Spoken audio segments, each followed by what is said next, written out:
ये फिलहाल आजकल चर्चा जो है दिल्ली में अरविंद केजरीवाल की गिरफ्तारी कल रात हुई और ईडी ने गिरफ्तार किया। दिल्ली के शराब घोटाले को लेकर काफ़ी दिनों से हलचल मची हुई थी।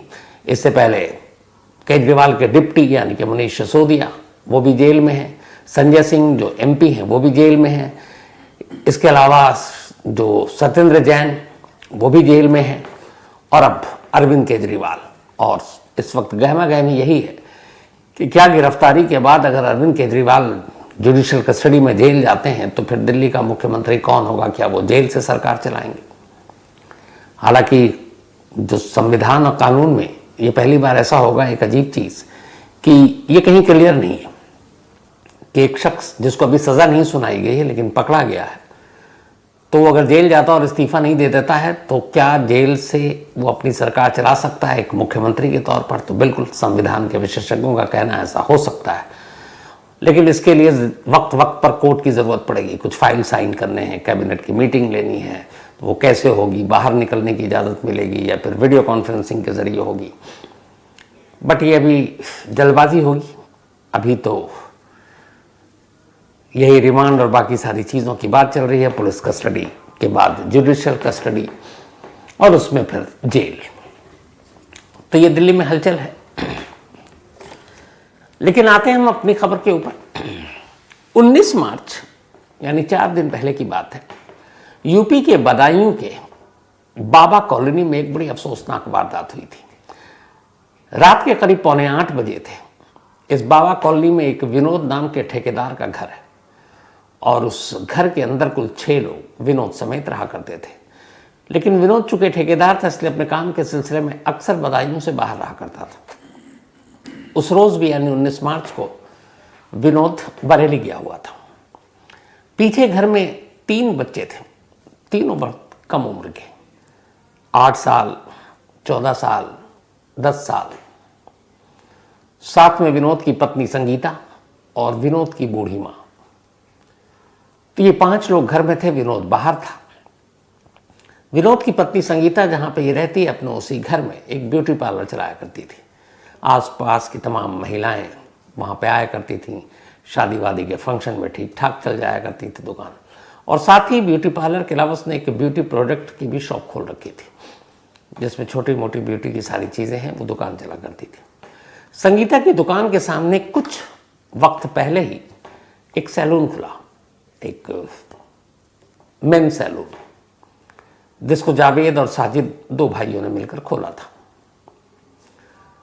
दोनों परिवार में ठीक ठाक साजिद भी, और चूंकि वो एक ही हम पेशा थे, क्योंकि ब्यूटी पार्लर संगीता की, साजिद और उसका भाई जावेद ये लोग सैलून चला रहे हैं, तो लगभग एक दूसरे के काम को जानते थे। और चूंकि आमने सामने था तो अक्सर बात होती, मुलाकात होती।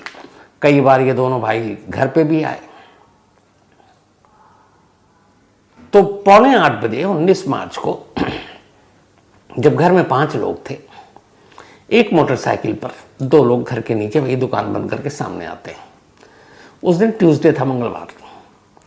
घर के नीचे बाइक पर जावेद बैठा रहता है और साजिद घर के अंदर चला जाता है।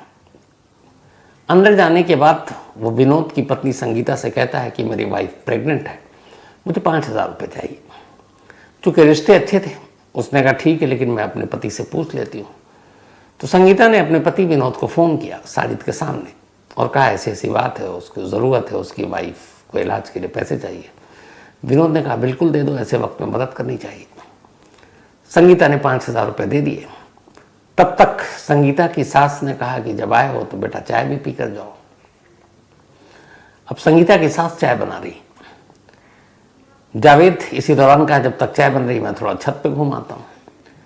तो घर के 2 बच्चों को, जिनमें एक आयुष जिसकी उम्र 12 साल और दूसरा अहान जिसकी उम्र करीब 6 साल, इनको लेकर वो छत पे चला गया। छत पे जाने के बाद इधर चाय बन रही है। थोड़ी देर के बाद जो तीसरा बच्चा था घर का, वो भी छत पर चला गया कि दोनों भाई ऊपर थे और सारे लगभग छोटे छोटे बच्चे थे। जब वो ऊपर गया तो उसने देखा कि साजिद के हाथ में चाकू है, पूरा हाथ खून से सना हुआ, और उसके भाई छत पर पड़े तड़प रहे हैं, खून से लथपथ हैं। वो छोटा बच्चा था लेकिन देखकर घबरा गया और चीखा। वो चीखा तो साजिद उसकी तरफ लपका, लेकिन वो बच्चा किसी तरीके से उसके काबू में आने से बच गया और नीचे की तरफ चीखता हुआ भागा। जब वो चीखा तो नीचे जो संगीता और उसकी सास दोनों ने इन चीखों को सुना। उसके बाद देखा बच्चा भदावास आ रहा और वो कह रहा अंकल ने मार दिया, अंकल ने मार दिया।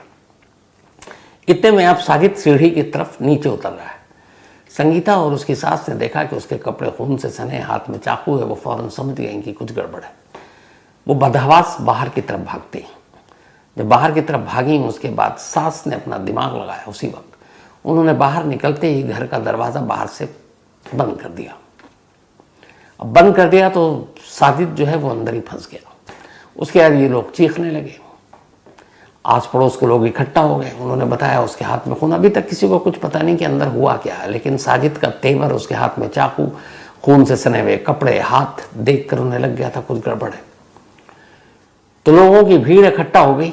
अब भीड़ का हौसला बढ़ा, उन्होंने दरवाज़ा खोला। जब दरवाज़ा खोला तो देखा कि सामने साजिद वो धक्का मार के भागने के लिए कोशिश किया उसने, लेकिन भीड़ ने पकड़ लिया। इस दौरान में वहाँ पे मोटरसाइकिल पे उसका भाई बैठा था, जावेद। उसने जब उसकी हालत देखी उसे लग गया कि अब वो भी फंसेगा। वो मोटरसाइकिल स्टार्ट करके, और भीड़ का ध्यान इस वक्त साजिद की तरफ, और जावेद निकल गया। अब थोड़ी देर के बाद जब उसको इस हालत में देखा तो खून किसका कहाँ से आया। कुछ लोग छत पर पहुंचे। जब छत पर पहुंचे तो वहाँ का मंजर देखकर उनकी चीखें निकल गई। दोनों बच्चों की खून से लथपथ लाशें छत पर पड़ी थी। दोनों को कई जगहों पे चाकू से वार किया गया था, और लगभग अहान और दूसरा जो उनका बेटा आयुष एक तरह से मर चुके थे। और जब देखा ऊपर दो बच्चों की लाशें, नीचे खबर फैली, लोगों की भीड़, गुस्सा। अब लोगों ने साजिद को पकड़कर पीटना शुरू कर दिया। किसी तरीके से पुलिस तक खबर पहुंची। पुलिस पहुंचती है और साजिद को पकड़ लेती है। अब उसके बाद पकड़ने के बाद ले जाती है। इधर लोगों को गुस्सा है। थोड़ी देर के बाद जो साजिद का सामने सैलून था उसमें पूरा तोड़ फोड़, सारे सामान वामान फेंक दिए जाते हैं।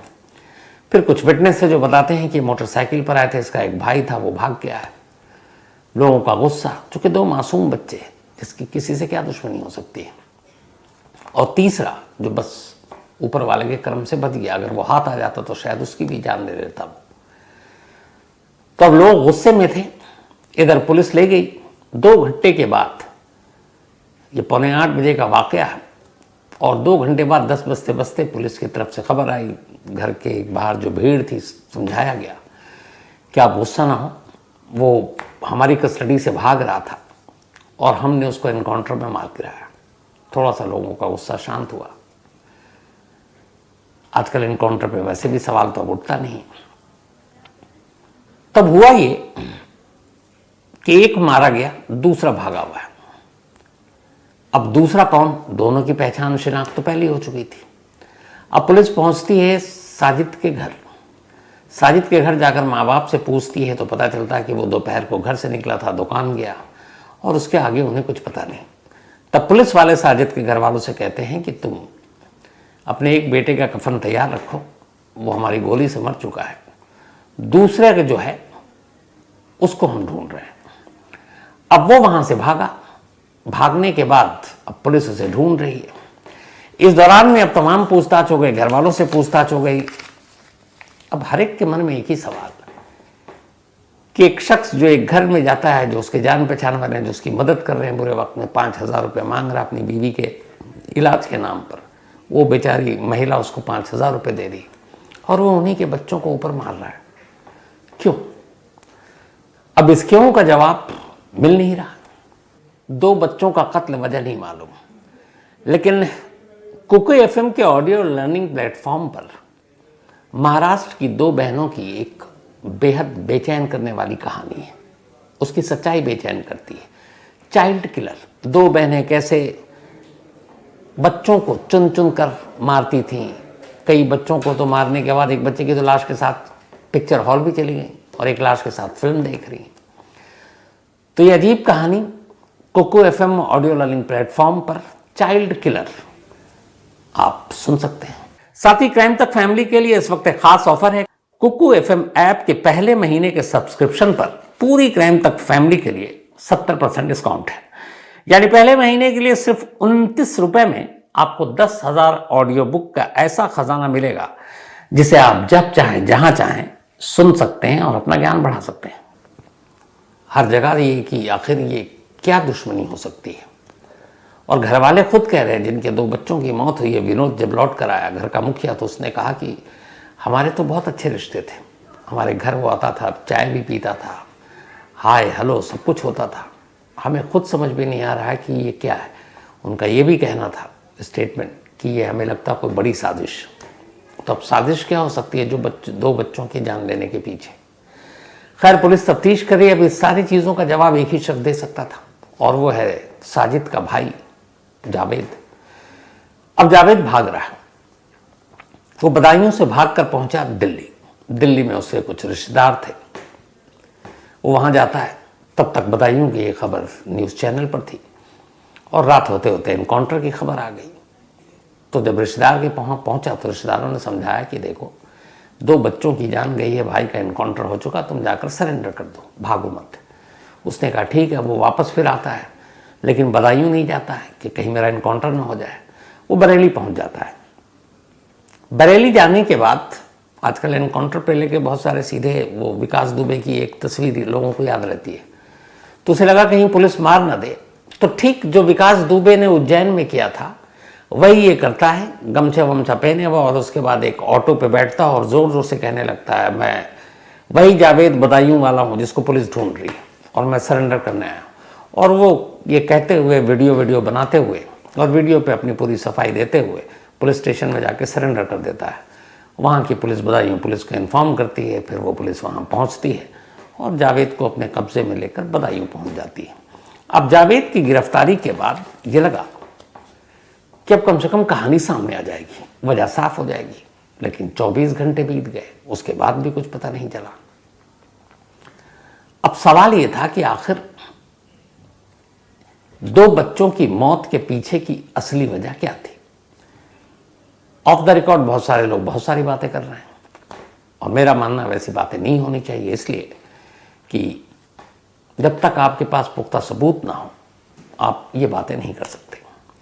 अब इसी बीच में आज की बात है, जब सारी पूछताछ हो गई तो बदायूं के इसी केस की जो जांच कर रहे हैं उनके एक पुलिस अफसर से बात हुई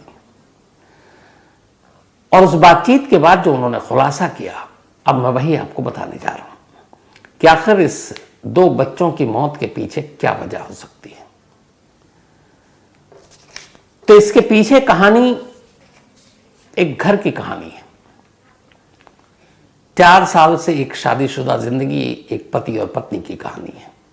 लेकिन ये कहानी ऐसी है जिसको अगर पूरी तरीके से ये कहा जाए कि इस्टेब्लिश कर दिया जाए तो इससे कातिलों को फायदा मिल सकता है और इसीलिए पुलिस बहुत एहतियात के साथ अपनी जांच को आगे बढ़ा रही है। हालांकि मुझे लगता है कई सारी कानून में खामियां हैं। एक कातिल है तो वजह कोई भी हो, उसके साथ रियायत, मुरव्वत या उसके किसी और हालात की वजह से उसको कम सजा नहीं मिलनी चाहिए। तो ये जो 2 भाइयों साजिद और जावेद, जिसमें साजिद छत पर जाकर मारता है, जावेद नीचे है।